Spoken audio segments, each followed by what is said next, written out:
Good morning, good afternoon, or good evening, depending on where you are in the world, and welcome to today's DevOps.com webinar, brought to you by Techstrong and WhiteSource. My name is Cody J. Brown. I'm the host of Techstrong Learning. We have an exciting presentation ahead, but first, I have just a couple of housekeeping notes to cover. First, today's event is being recorded, so if you miss any of our discussion, or you'd like to rewatch or share with a friend, the on-demand recording will be made available shortly after we conclude our live webinar today. If you have any questions for Susan, we want you to direct those to the Q&A tab on the right side of your screen. And that's where you'll also find the chat tab where you can converse with your other audience members and let us know your thoughts throughout today's webinar. Finally, at the conclusion, we will be giving away 4 $25 Amazon gift cards, so be sure to stick around. So our topic today is how combining SAST and SCA strengthens security. And I'm joined by Susan St. Clair, Director of Product Manager at WhiteSource. And Susan, thank you so much for being here with me today. I'm going to give you the floor. Perfect. Thank you so much. Again, very excited to be here. Welcome wherever you might be. Thank you for taking time out of your probably very busy day to join us as we discuss how SAST and SCA work together to strengthen application security. As Cody was nice enough to introduce me as, I work at WhiteSource Software in the product group. We are, for those of you who don't know us, just a very, very brief synopsis of what we do. We are a leader, a recognized leader within the open source security space, and we've recently kind of expanded into first-party code, static code analysis as well. So without further ado, I'll just jump right into it.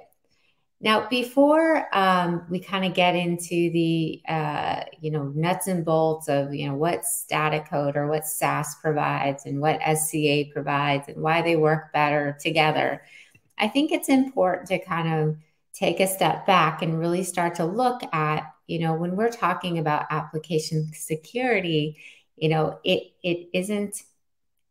There's a lot going on, right? There's a lot that we need to consider.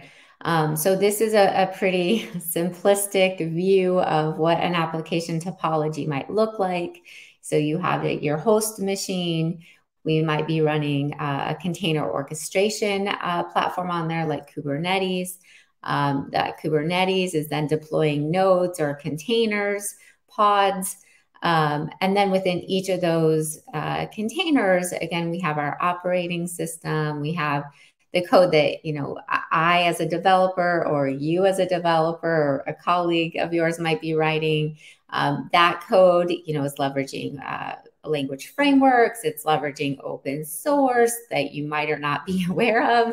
And then, of course, you have the application runtime as well, .NET Core, a JVM, Tomcat, what have you. So, and that, again, can be a mixture of open source and compiled code as well. So when we talk about application security, I think it's important to kind of understand, again, it isn't just my code. It isn't just your code. It's not just the container. It's not just the host. I mean, again, we have to really take a view that this is really holistic. So if we're looking to manage risk for our applications, that's kind of the view that we need to take. So kind of moving back from, here is what an application is, all the various moving pieces. How do we secure them at a holistic or at a whole level? When we talk about moving from DevOps to DevSecOps, again, when we're securing those applications, what do we really mean? So again, we have this infinity loop that I know I certainly have seen more than once in my journey in AppSec, kind of showing like the relationships as, code or applications or Microsoft, whatever, as it flows from one piece to another. So, and it has greatly changed how we deploy applications or application pieces, certainly how we develop, how we track, how we leverage cloud environments, the pace that this was hugely a game changer, this process. When we're talking about moving from DevOps to DevSecOps, what we're really talking about is how do we layer security into each of these phases, and how does one talk to another? So, and it's not just about layering, oh, how do I insert my AppSec tools into the code stage? Or it's not just, how do I add something into my pipeline? It's also about, again, the automation that DevOps brings to the table. How do my AppSec tools fit into that? How do they fit into my native workflows, the automation, the processes? Potentially, how do they feed? I'm looking at my containers over in production, like something that's actually been deployed. Am I able to feed that information back into the code and the build and the test phases? So again, we're really looking for like how they can really raise our game within DevOps from a security point of view without necessarily impeding or adding negative consequences to the overall application deployment cadence and schedule. So getting a little bit more tactical on that. So what do I mean? Okay, that's great. That's very abstract, very theoretical, all good stuff. So again, kind of focusing on, maybe the plan phase. So as a developer, and again, kind of focusing on the open source aspect of building an application or writing code, as a developer, maybe I'm looking for a new library or an updated library up on Maven Central. So I'm just kind of checking to see what's out. And then I would determine if I want to use it or not, right? As part of my build. So I'm in my browser and I'm like, oh, this is great. This library is awesome. What if we had a little browser plugin that said, hey, as the AppSec security team, we've determined that this particular library, this version is not so secure, or maybe it includes a license that, we don't allow. It's overly permissive. So, again, we're not looking to change that developer's workflow. We still have the browser. We're still doing potentially our research in terms of what we want to include, but we're kind of just plugging that little AppSec piece in to say, not really such a good idea, right? We don't think this is the right way. It's insecure, whatever, right? Certainly, as we kind of go along each of these pieces here, there's, again, similar sort of integration points or certain specific overlays. So again, if I'm looking at, my primary workflow with my development teams is in the code repository. So the GitHubs, the GitLabs, the Bitbuckets, what have you. Again, I don't want them to change what they're doing. I mean, their job is to release applications, ideally secure code, secure applications. So I want to make sure that whatever tooling that I'm looking at from a first party and a third party code, we are checking, as code is committed, as merge requests are happening into, different branches. And, if we find something that's against policy, then again, I create an issue right there, right where the people are working, the environment that they're used to working in, as well as any pull requests. Again, if we can automate remediation, all the better. Okay, so it becomes very important to make sure that whatever tooling you're looking at, certainly we want to secure. And the purpose of this webinar is, how does SAST and SCA, or how do tooling focused on first-party code and third-party code work best together? But again, whatever tooling you're looking for, they need to fit not only like, oh, does it have an integration here, but also does it actually meet how you all, your workflows and your processes that you already have in place. So back to kind of like, we've talked about the applications and what they are. We've kind of talked about like what we're looking for and how do we make applications more secure as part of a DevSecOps workflow. Back to basics. What is SAST?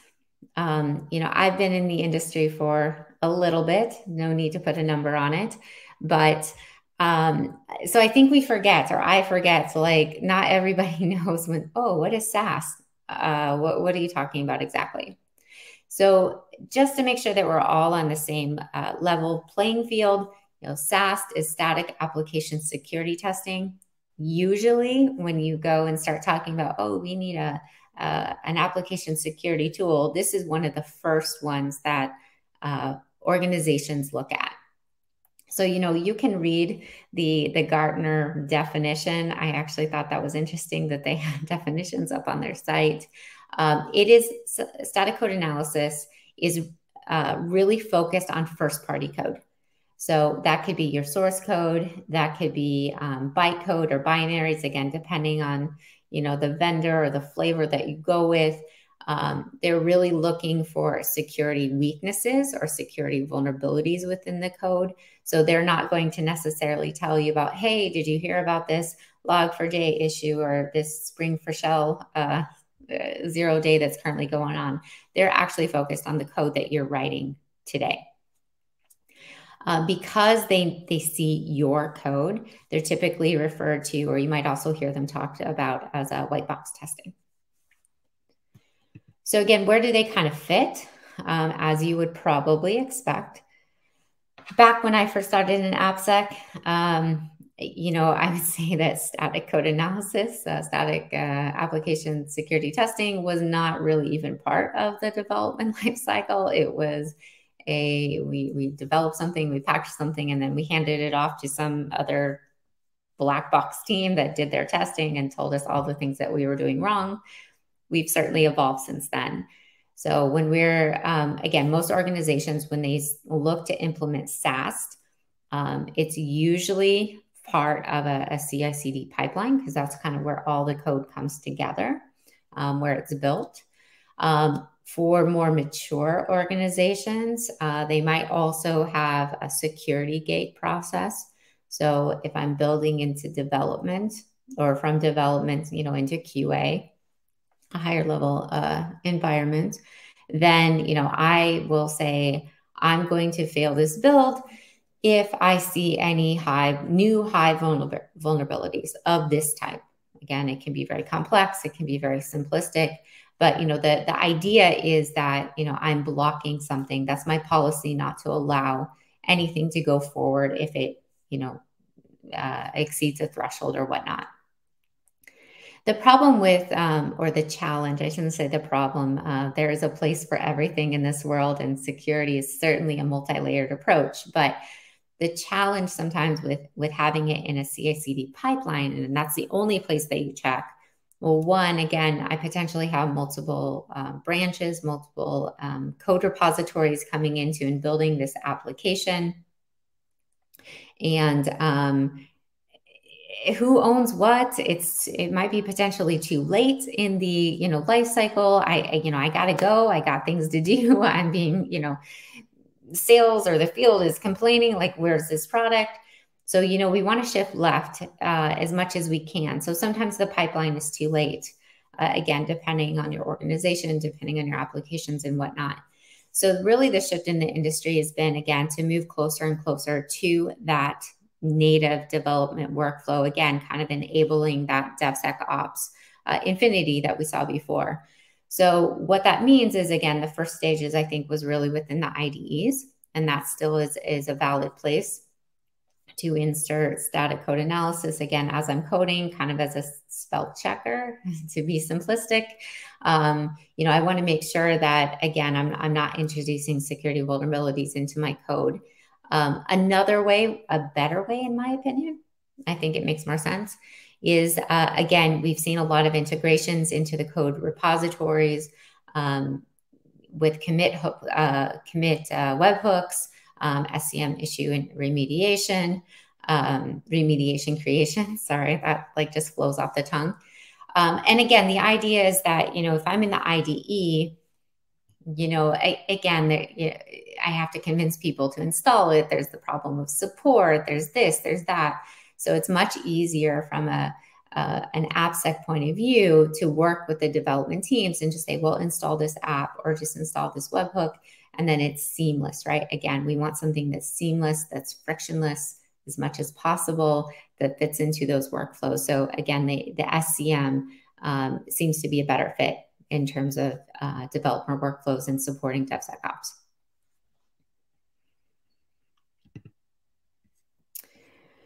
So kind of some examples of, it's all great. We love to talk about, oh, it's integrated here and it fits your workflow there. So I did want to kind of include some things that to look at, right, for SaaS, and when you're going through your journey and you know, determining what tooling to fit that fits you best. So the first one is kind of this, again, you know, as part of a, you can see the SAT, again, WhiteSource SAST push. So again, as part of a push event, I'm doing a scan. I then get the results into my code repository repo, in this case, GitHub. You can see over here on the right-hand side of my screen, some of the comments. Again, I have a description of the issue, the data flow, the remediation suggestions. I can certainly do a similar sort of thing within my IDE. So again, you know, I'm checking my code before I even potentially commit it up to the code repository. I get the issues, I can fix them, I can understand them, you know, right there. Now, one of the things that you might have heard about static code analysis, and to be fair, is certainly a big concern, a big challenge, is around the quality of the results, the quality and the speed. I would say both of those are the results. So again, you know, if I'm scanning in a pipeline potentially where everything is coming together, or even a large mono repo, I mean, I might potentially have hundreds of thousands. I've even, you know, been personally involved with millions of lines of code that we're scanning. And wow, that can take some time. I mean, that can take some time. I'll just say that, depending on your vendor, depending on the language, depending, you know, it can add significant time to your build. So again, that's kind of a reason to move, you know, into the excuse me, into the IDE or into the code repo, because then it can be a little bit more focused and not impact that. I'm not doing a full scan, right? I'm just focusing on my things, which also helps with the results, because then I only care about my results and not necessarily what my colleague did over here who doesn't know anything about app security. The second piece is the false positives. So again, I think that a lot of work and a lot of progress has been done in terms of, you know, the veracity and the accuracy of the results from vendors. Certainly some of the next gen vendors have really put a lot of focus on that. That being said, out of the box tooling, you know, they're optimized for a certain type of code, a certain type of framework, a certain type of data flow. So while that might be fine for your organization's coding styles, most likely there will be some sort of learning process, whether it's tweaking the rules or the queries or whatever your vendor of choice calls them, to get better results. Again, I think this is where the feedback loop from production into development actually makes a good deal of sense. You know, so again, I can see what type of vulnerabilities are out there. Again, you know, maybe with some other type of AST tools, which we're not talking here, and then I can leverage that and then feed that into my SaaS tools. Another way, other than just going and tweaking the rule set, because that can be potentially time consuming as well, is, again, I think it's a best practice. You know, we want to be very focused. So I don't want to scan the entire SANS 25 or the entire PCI rule set from a certain vendor. I want to just focus on, maybe, again, the classic is, I want to just focus on SQL injection. I want to focus on those. That way I get a smaller number of results. I think that they're good. I can fix them, and then I can move on to the next. So certainly I think there's, you know, false positives is not, it's not an easy thing, but you can kind of mitigate it in terms of how you deploy tools as well. All right. So first party code, I write the code. I don't know what I'm doing from a security point of view. I am passing user input into backend code without any sort of sanitation. SAST is going to catch that for me. What does SCA do? Again, coming from my point, from being in the industry, I think it's very straightforward, but I know that sometimes there's confusion with this. So SCA is really focused on third-party code. So again, my open source libraries, from npm.js or Maven or Ruby Gems or what have you, things that I'm including in a manifest file, for example. Those are the types of things that an SCA tool is going to look at. They will also typically take a look at not just security risk, but also licenses. So again, with open source, we also want to make sure that we're not opening ourselves up to legal risk and giving rights to our software that potentially we didn't mean to because of the licenses of the open source pieces that we're including. Why is it important? Why the point of this webinar actually of talking about SAST and SCA? Again, depending what survey, depending what industry you're in, depending on a lot of things, but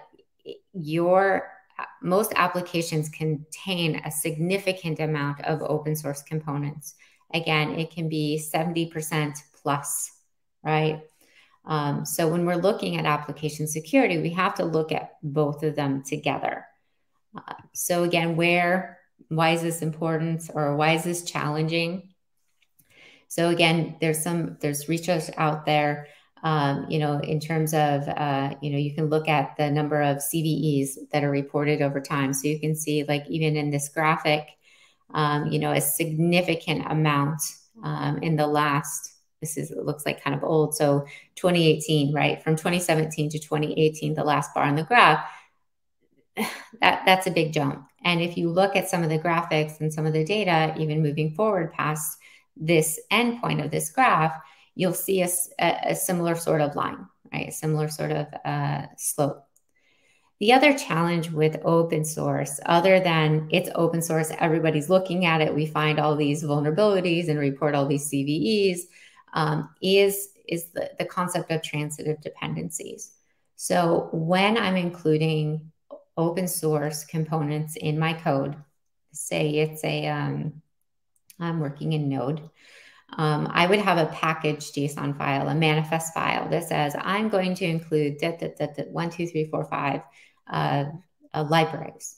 Well, those 5 libraries are like, well, you know what? I need this and I need that. And I need, so you get this tree that you might not even know that you have. So kind of looking at this folder view, this top folder that's the one that I know about. That's the one that I explicitly included in my project. But all of these other ones were pulled in automatically in the background that I might or might not be aware of. And of those ones that were pulled out indirectly, some of those might be vulnerable. So there's a challenge in terms of just knowing that they're there, and certainly knowing that they're vulnerable. And then, of course, what do we do about it, right? How do we fix this, since I didn't even include them to begin with? So that's kind of the challenge around open source libraries. Some good examples of recent events, where I think we're all probably traumatized. With a Log4j, it happened, I feel like, right around Christmas time. Everybody was scrambling. It was huge. It's a hugely popular library used for logging, as you might guess from the name. There was a public exploit in there. So there was it was a big deal, right? It hit a lot of large organizations, small organizations, lots of different types of applications and people. And the challenge with it is that a lot of those organizations that were exposed, again, they weren't exposed because they were using Log4j directly. They were actually, again, in a transitive way. So again, even knowing that they were exposed, and then of course the fix. And then, of course, the one that just happened and is continuing to expand is the Spring for Shell. again, leveraging a very popular Spring library. Not as impactful, I think, as Log4j in terms of the risk and the exposure in terms of people using that library and the way that it's vulnerable. But again, still a big deal. So these two incidents that were fairly wide-reaching, they're only about 3-4 months apart. So I think that what we'll start to see, again, because open source is so widely used in most applications, and applications are such a popular target for security exploits, we'll start to see more and more of these 0 days. The graph that you're looking at, I actually found this in preparing for this webinar. If you guys want to check it out, it's the 0 Day Tracking Project. So very cool project. They track 0 days for various vendors and platforms. Very, very cool. But what I thought was interesting of this is, again, you can listen to Susan saying, well, the pace is increasing of 0 days. And here's just 2 examples. You can see that they're tracking this over time. So again, the increase from 2019 to 2020 to 2021 is quite significant.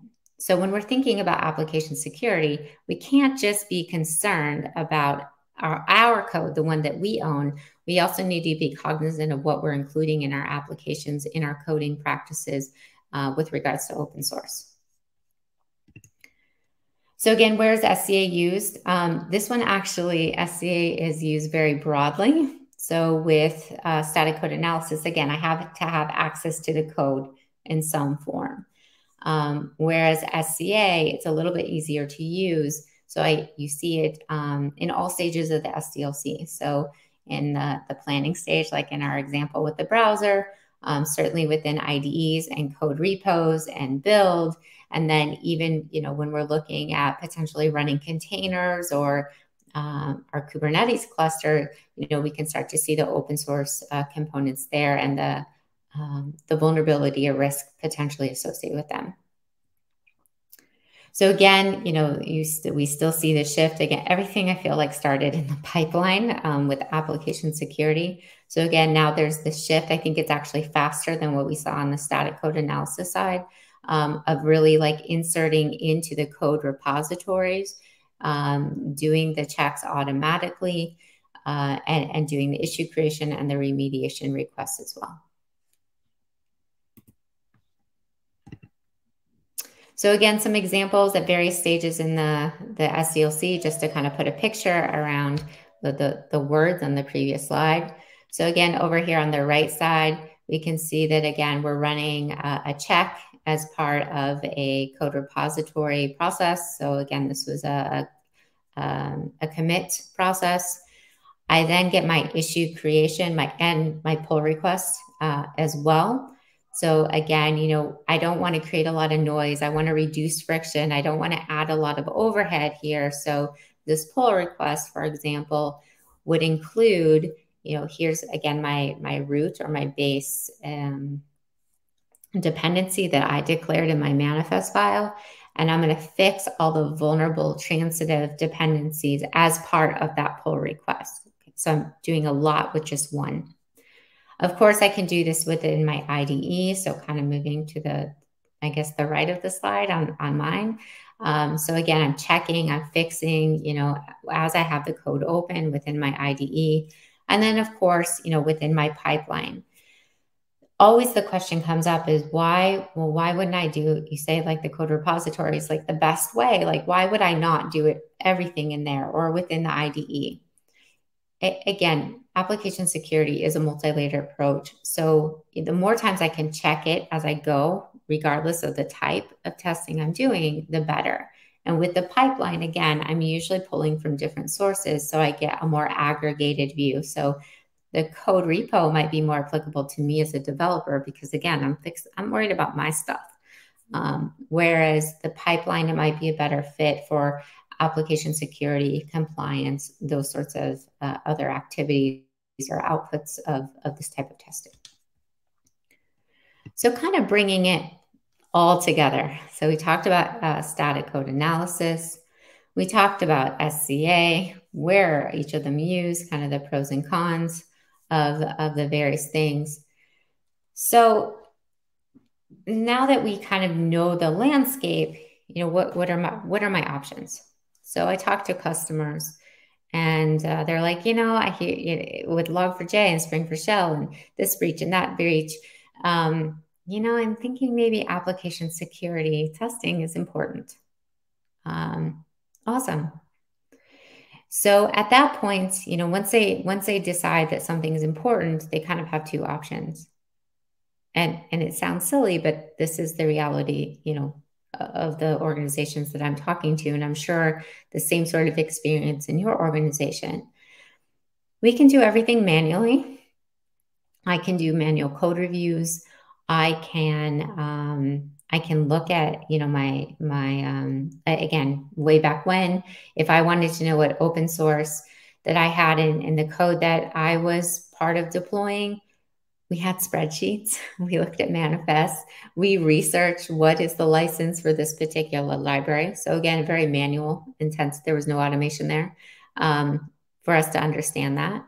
I would even, to some degree, put in, potentially pen testing into here. Because again, you have somebody who's actually exploiting or trying to exploit your application, but you can't script a person. So manual has its place, but it's very difficult to get full coverage. It's very difficult to do trending. It's very difficult to do anything at speed. It certainly does not meet the requirements of a DevOps process or DevSecOps process. So manual is hard, and it doesn't give us all the benefits. The other option is do nothing. I'm going to take the risk. I'm a small shop. Doesn't matter. Nobody's going to target me. And I'm somewhat flippant about it, but honestly, that happens more than you would think. Ideally, not the best option. So the third option, the one that, again, we really believe in, we really think that this is the way that you get real gains and reduce your risk exposure with application security testing, is through automation. So when we're talking about automation, we're talking about as part of a pipeline, we're talking about as part of a code repo check-in process. We're talking about things that, again, I don't have to convince somebody to do something. It just happens, both on the detection side as well, ideally, and the remediation side. Again, why is this important? Why am I talking about SAST and SCA? Not just SAST, which is where most people start, or not just SCA, because that's where WhiteSource started. Again, if we look at some of this data coming out of Forrester, the number one attack surface really is on the application. So again, you can read this for yourself. 30% of external attacks leveraging a software vulnerability. 40%, 39% are focusing on web applications. And this is actually from, I think, a couple of years ago. So I would expect this to actually be a little bit higher when the next rev comes out. So when we're talking about automation, what do I mean? Again, we talked about pipelines, we talked about code repositories. So again, obviously this is WhiteSource, so I'm giving you kind of examples from our backyard. But again, as part of a GitHub repo, I'm a developer. That's where I live. That's where I pick up my issues. So again, I get a static security report. I'm running static code analysis, open source security analysis, license check analysis, all in the same place. One-stop shopping. I don't have to remember to use one versus another, into my pipelines or into another process. It's just done automatically for me. And then, of course, the output of that is, again, these issues and these pull requests. So detection is one thing, but again, we firmly believe here at WhiteSource that that's kind of table stakes, right? That's where we start. Really, it's about remediation. So how do we automate that? How do we fit that into workflows? So the example here is showing that, well, we found this vulnerable library, and we're suggesting that you upgrade it. Now you might be a little hesitant to upgrade because, oh, it's new, or oh, you're not sure, and we don't want to break the build, right? We don't want to slow anything down. This is, security should be a function to support application deployments and releases, not a blocker. So we also try to give you the age of the library. Do we think based on a large crowdsourced data set, how confident are we that it is going to break your build or not? How many people have actually used it, those sort of things. So we sort of give you that meta information so you can decide then, is this the right thing for me or not? In addition, again, we're looking to, I guess not in addition, but just to kind of expand that thought, again, we're looking to leverage both. Applications use both first-party and third-party code. So if I don't look for both of them together, I'm getting a very inaccurate view of what my actual portfolio or what my risk of that application is. So again, being able to have all the scanning happen at the same time, in the same place, the issues logged all together, all in the same place, it provides tremendous value, both in terms of one-stop shopping, of course, which we all like that, or I do at least, but certainly in terms of, again, adoption, getting people to actually use this. Again, I'm not asking them to change what they're doing. It's all right with where they live. So with that, I did want to make sure that I left some time for questions in the chat. I see that there is one question in the chat. I tried to answer it as I was going, but please let me know if there's anything else. Back to you, Cody. You look like you came off mute for a reason. Yes. So here's a question. Do you use both SCA and SAST for AppSec testing? And is there a priority of one over the other?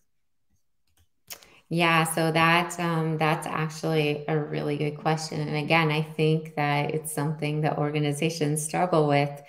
If you haven't done any sort of application security testing, or you were doing it manually, it's like it can be very overwhelming, right? It absolutely is difficult to understand where to start. So I guess, the consulting answer would be, well, if you look at the composition of your applications, is there a lot of open source in there? Because that could be some quick wins. Typically open source vulnerabilities, again, being somewhat simplistic, but typically they're a little bit easier to fix than the first party code. It's usually an upgrade to version whatever, right? And it's fixed. So that might be a good place to start. Obviously, if your code is primarily not a lot of open source, it might make sense to start with static code analysis. But again, as I kind of mentioned, I would do that in a very thoughtful approach. Don't just scan everything for everything right off the bat. You will absolutely overwhelm your developer community, and then they will be like, nope, not for me. Either in terms of the number of results, the false positive rate, the time it takes, whatever the angst is. So if you do tend to start with static code analysis, again, just be thoughtful in how you roll it out. So in what SDLC stage do you typically use SAST or SCA? And is there a certain integration point for either of them? Yeah, so I think that where we've seen the best results, I will just say, from my experience, the best results in terms of adoption, because that's always the challenge with these types of tools, is adoption, has been at the code repository level. So again, if I can kind of get into that commit, that merge request process, it seems to be a little bit easier, both in terms of kind of the deployment and the maintenance, as well as fitting it into the process. So I think that's where we've seen the most success. The other place a lot of people start is, and again, I think this is kind of just where the tooling came from, is within the CI/CD. lots of plugins out there, lots of command lines out there. The challenge then is just that you have so many pipelines that you potentially have to manage, and maintenance, and potentially the impact to your build schedule, and all of those things. So in my opinion, unless there's a compelling reason, I don't know that I would start there. So other than improving application security, is there a different reason that you're using these tools in your release process? Yeah, and it's interesting for those of you who are in the industry. I'm sure you have your own conversations around this as well. So while I am very passionate about application security and we should fix our vulnerabilities, there's always the challenge of what's a priority, right? Again, what's a high severity vulnerability? What's more important? Do I deploy this on time because my sales team needs it, or do I hold it back and fix it in another release and just add it to my backlog? So those seem to be like very big impediments to implementing application security testing as part of your process.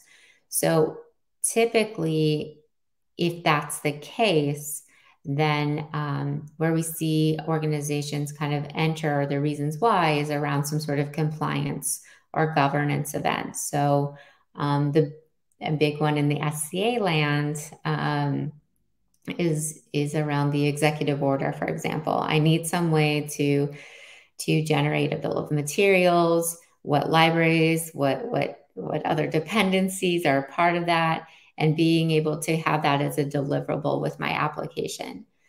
Other compliances that I've run into are potentially NIST or PCI, those sorts of things. Again, it's part of a bigger program. And again, they might not be like, woohoo, application security, but they're kind of being forced to do this to be compliant and not get fines or whatever the consequences might be.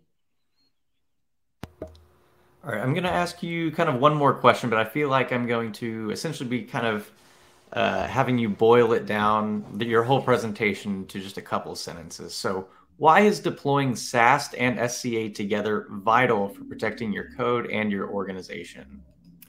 Wow. So just like one TLDR sort of deal. um, why do I think that it is vital to do both? I think it's the nature of applications themselves. I mean, you have your code, you have open source code. If you ignore one if you just do one, then you're getting an extremely incomplete view. And you're missing a whole nother like section of where risk or where vulnerabilities might lie.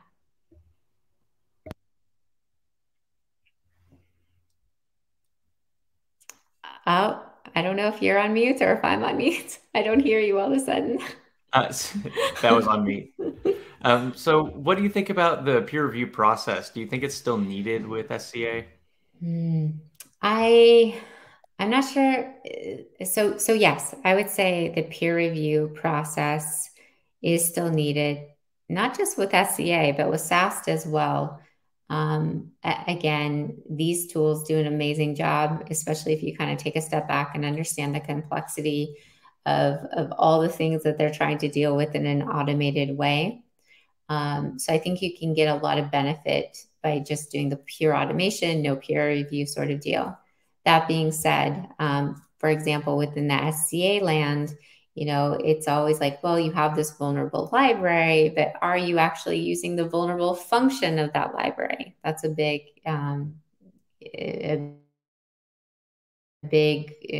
potential false positive, right, within the SCA space. Now, certainly there are technologies like WhiteSource has something, reachability analysis, prioritize, I think is the actual name, where we try to determine like, okay, yes, you're actually using this vulnerable libraries, and other vendors have, similar. But that being said, there's always the need for you understand your code, you understand the vulnerability, you understand potentially the application as a whole, right? Is this public facing? Is this API, what type of data am I getting in from maybe those APIs? So I do think that there's still value in having a peer review step as some part of the process, even if it's not necessarily all the time. Can only SAST help with log4j kind of issues, or do we need SCA for the same? And then the asker goes on to say, can SAST scan open source code for vulnerabilities? No. I mean, and this is where sometimes it's complicated. So SAST could query like potentially, but again, even within log4j, right? They would be looking for log4j. Why it was so problematic is that, well, I'm passing unsanitized code into this function within the log4j library that then could be used to open up a command shell, right, in a malicious way. So SAST could detect that passing potentially, if it's part of what you're scanning, into the log4j library, but it's not going to say this is where it's used. This is where it's defined. So it might be able to provide a potential picture of it, but it's really not designed to detect those sorts of vulnerabilities, those in open source libraries. So maybe, but I think your best bet is really to go with an SCA tool for those types of things. Excellent. Well, Susan, I'm going to give away a couple of gift cards. And while I do, not for you, but while I do, I'm just going to give our audience a few more moments to send in any questions they might have. So please do if you have any lingering questions, everyone. So we do have 4 $25 Amazon gift cards. Our winners are Stephen L., Oliver H., Sajad M., and Maria G. So keep an eye on your inbox to claim that gift card. And if you don't see an email, just check your spam folder. And also take this opportunity to remind everyone that this session was recorded.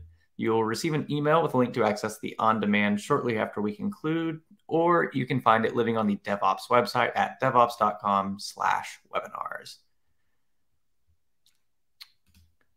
All right, I'm not seeing any more questions. So Susan, do you have any parting thoughts before we wrap up today? No, I would just say to re-emphasize the final question that you asked me with the synopsis.